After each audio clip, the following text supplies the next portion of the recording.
Good afternoon. How you doing? Got to see your cousin play this weekend down in Oregon. What was that experience like? Oh, it was fun, man. It was obviously wish they would have won the game, but that was a great game. Was able to get away and just go see Lil Cuz play, man. It was super fun. I was super proud of him, man. Just watching him grow up through the years and just all the hard work he's put in. Obviously it's paying off, but he's a special player, man, and an even more special person. Geno, what was that like for you to take a couple of days off and get away? No days off, man. I was still working, studying, getting ready for this game, really just studying the Falcons. But, had some time off, got a lot of time with my son and just with the fam and, good to rest the body and just, start recovering and getting ready for this week. What are the things, when you look at the offense the last, let's say, 3 games, what are the positives that you take away? Yeah, there are a lot of positives. One of the things that I see is the relentless effort that we have. Always going to fight mentality that we have. Each one of these, previous games and all these games we've been in it, had a chance to win it at the end. And obviously you want to get that done. You want to make it happen. But you can just see how the guys out there are fighting their tails off and doing, scratching and clawing, doing whatever it takes, to get a win. And whenever you fall short, I think that kind of goes unnoticed. But guys are definitely giving effort. And then, what I will say is that, we can be a lot better in a lot of areas. We left a lot out there in the past 3 weeks. But some of the positives are the accountability that we've all taken. Every single player is looking inward and saying, what can he do better? How can he help this team, this offense? And so, when you have guys like that who are, constantly seeking within themselves to be better, it makes for just an outstanding environment, and I think that's what we have here. To your point, I think, in all three you had the ball with one possession, down one possession at least, in the fourth quarter. Did you see, when you look back at those, you see anything like a theme? Was like, we just do this different? Yeah. Yeah, I think for us, I always speak about execution when I'm up here, and I always talk about, doing the little things right and just, always being detailed, especially in those, those moments where the game's on the line. So the things that I see is just executing just a touch better. It's not like a huge makeover that we need to make. It's just doing the little things right in those, situations where it's dire situations and the game's on the line. You want to be in every single game. We have that type of team. We're going to be in every single game. We can beat every opponent on our schedule. But, when it comes down to it, you got to make it happen, especially in those clutch moments. DK said he called you about that last route, essentially, to kind of say, hey, that was on me kind of thing. What did that mean to you to kind of hear that from DK? It just speaks volumes to the type of person he is, the amount of character he has. Honestly, he didn't have to say that. Obviously, I'm happy that he took accountability and said that, but it's on me as well for throwing the ball. So it's not just on him; it's on both of us. It's on all of us as an offense. And like I said, man, DK is such a special player. He wants to make the play at all times, and when you have a guy like that on your side, man, I'm going to live and die with that guy no matter what happens out there. I got his back. I know he's got mine, and we're going to go out there and make a bunch of great plays moving forward. And so, sometimes there are tough moments like that, and there are things that we all can improve on. But, from my perspective, man, he's been great. He's been outstanding, and he's going to continue to get better. And, it's my job to help him get there. On that particular play, do you want to encourage that improvisation and creativity of him breaking off routes, or is your offense at a point where you need to stick to script as much as possible?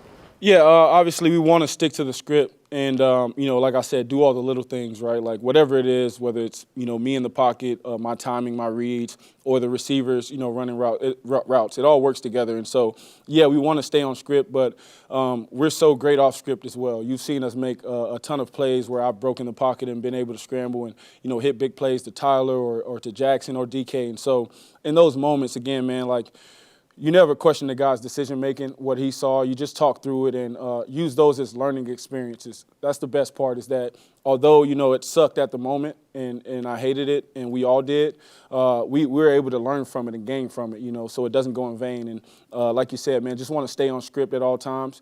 But we are great at improv as well. And so there's a fine line that you walk with that, and we just got to keep getting better at it. Play simply that you held the ball longer in the pocket than you normally do, and then the timing and he breaking off the route, all of that got thrown off by that alone? It could be. You know, I'll say I've never seen a stat sheet where it says receiver interception. You know, it's always going to go on the quarterback. So, yeah, I got to be on time at all times. You know, I got to throw the ball and put our guys in the right spots to be successful. And I got to make sure that I'm throwing on time so that they can feel the rhythm of the plays and feel good about what we practice carrying over to the games. And so, yeah, I'm taking ownership of all that. I got to be a lot better, and I will be. Mentioned the term fine line. I mean, how close is it between there's plays like that where he makes an adjustment, you don't, it's an interception. Miami game, you both see something, he adjusts, it's a big touchdown. Yeah, that's our offense, man. And you know, we do have the freedom to, if we see something, to adjust based on the coverage. And it's never like we're just going out there just doing anything. You know, there's stuff that we practice and we talk about in meetings. And so when it comes down to it, you know, there is a fine line to it. We all got to be on the same page, not just me and DK. The entire offense, you know, we all got to be on the same page. But that was an instance where we weren't. And so, obviously, you know, it gets magnified in those situations. But for us as an offense, for me, receiver to quarterback, quarterback to receiver, just knowing that, you know, we got to be on script, we got to be on time, in rhythm. And then when things break down, we're great enough to make those plays, and we will. This team has played from behind a lot the last 3 games. Flipping the script and getting out to an early lead, what does that open up for everything? Yeah, I think it obviously helps out our defense, allows them to be more aggressive when we take leads early in games. Helps our balance because then you can run the ball, you can control the clock a little bit more. You don't have to be as pass happy when you're playing from behind, you know, trying to catch up. So it just helps the entire team. You know, you talk about complementary football. That's what we say when we say start fast. You know, you want to start fast, get a lead, let the defense go out there and get a stop, a 3 and out, and then go and, you know, expand on that lead. And so those are things that we're still working through, still working on. But, you know, I'm so excited for this week and, you know, just the way that we're approaching this week and all the guys are locked in. You know, we had some really tough meetings. Coach Mike Macdonald was extremely, extremely honest with us, and it allowed all of us to be vulnerable, you know, to express what we're feeling and where we can be better. And that was something that really helped us this week. What does extreme honesty sound like from a head coach? Just being blunt, you know, straight to it. You know, this is what's hurting us: turnovers, penalties, playing behind the chains. Those are the things that are hurting us. When we don't shoot ourselves in the foot, we're a really good offense. We're a really good team. But when we make it easy on the defense, we make it easy on the opposing team by giving them turnovers, extra possessions, you know, putting ourselves behind the sticks, allowing them to pass rush and, you know, kind of tee off on our O-line at times. It just puts us in a tough situation. And we've been able to climb out of those situations, but, you know, you don't want to be in that too often. What do you feel like your running game is right now? I love it, man. I think we have the right players. We got the right schemes. Obviously, like I said, if we take the lead and we're able to play in, you know, in a little bit of a less up-tempo style, you can really see it come to life. I think that first game against the Broncos where the O-line took over late in the game and we ran the ball well, that's what we talk about when we say complementary football. So I think we're right there where we need to be. We got to improve a bunch, obviously. We got to create some more balance. But, you know, it's a long season and those things will happen. You played against Raheem Morris defenses with the Rams last couple of years. Does this look similar? Or what do you see from this Atlanta defense? Yeah, very similar in scheme. Obviously, different players. And, you know, Raheem's a guy who does a great job at tailoring his defense to the type of personnel he has. And so they're using different guys in different spots. You know, they got, you know, Judon. They got Jared up front. Some really good, you know, interior guys, and as well as some guys on the back end that can play as well. So similar scheme, but, you know, obviously doing what's best for those guys. I think those numbers, though, are a little deceiving when you look at the pass rush for the Falcons or the number of sacks or pressures or anything like that. What do you know those guys can do that might not be showing up in the stat sheet right now? Yeah, just knowing the type of players they have, right? Like Grady Jarrett has been in one of the better interior guys in this league since he's gotten to the league. He's explosive up front. He moves well. He can penetrate. He can get in your backfield. He can cause havoc. You know, Matt Judon, again, another guy on the edge who is a perennial Pro Bowler, a guy who has, you know, speed to power. He can set the edge. He does a lot of, you know, things really well. And so when you look at those guys up front, when you look at their back end with Terrell and 2 veteran safeties who are both Pro Bowlers, it makes for a really good matchup for us. And I think they, you know, have some great guys over there. Obviously, they've been playing well lately, and so they're confident, right? And it's going to be another test for us, but, you know, we're extremely excited and looking forward to it. You played a lot of man teams early in the year, and Atlanta's one of the heaviest zone teams, a lot of cover 3. What are generally some of the things that are opened up in zone and cover 3 versus some of the man stuff you see? Yeah, the interesting part about this defense is although it is zone, they play a match-style defense, so it plays out like man a bunch of times. And so, you can expect it to feel like man, even though it's zone. They'll match you. If you come into their zone, they'll play you like man. And I think what you see is they're trying to keep things in front. They're trying to eliminate the big plays. They've been doing a great job at that. Eliminate the big plays, make you play mistake-free football, have those long, 10-plus play drives where you got to, check it down a few times. You got to, convert a few third downs in order to get into the red zone. And then that's when they get more aggressive in the red zone, trying to keep you out the end zone. So, they do play, you could say it's fire zone or 3 zone, but it'll play like man because it's match.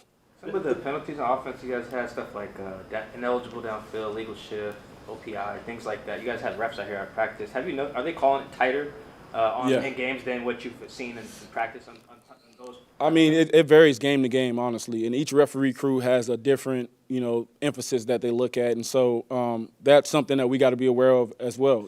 Just knowing the type of refs that we're facing. Some guys, you'll see it.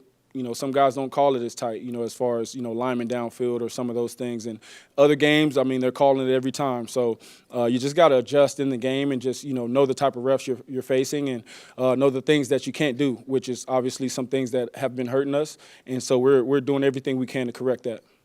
The first series, you guys moved it right down the field, and there was the interception, obviously. And then after that, it got a little tough for a few series. Was there something that changed there after that first series kind of went awry?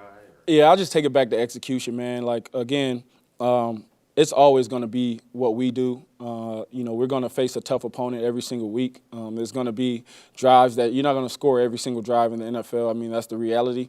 But we try to. That's our goal. It's every time we touch it, we got to score. And so, if we go through a tough moment, it's okay. We know that we got the players on our side that are going to make things happen. And we've done that for the most part. But, just got to get back to winning so, it feels a little better. You painted when you were younger. Do you still paint? Don't have much time at this current moment, but I'll definitely get back to it once I'm done playing. Anything else? Thank you. Thank you, guys.